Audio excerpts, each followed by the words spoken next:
Magandang umaga po, inabot ng mahigit 3 oras bago natanggal ang 6 na sasakyan na nagkarambola sa C5 Ortigas kanina. Agad namang dinala sa ospital ang mga driver at pahinante na sugatan sa insidente. May news to go si Lay Alves. Lay? Kara Ivan, sa ngayon ay naalis na ang 6 na sasakyang nagkarambola dito sa intersection ng C5 at Ortigas Avenue.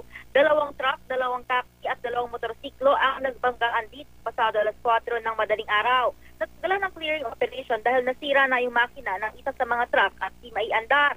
Ang truck loader na galing sa northbound lane ng C5 ang itinuturong may kasalanan. Nag-left turn daw ito sa Ortigas Avenue kahit bawal, kaya inabot siya ng isa pang truck na may lamang buhangin. Dahil sa malakas na impact ay nakaladkad ang nag-left turn na truck at inabot ang 2 taxi at 2 motorsiklong nakahinto. Tapos sugatan ang mga driver ng truck at isang pahinante agad dinala sa ospital.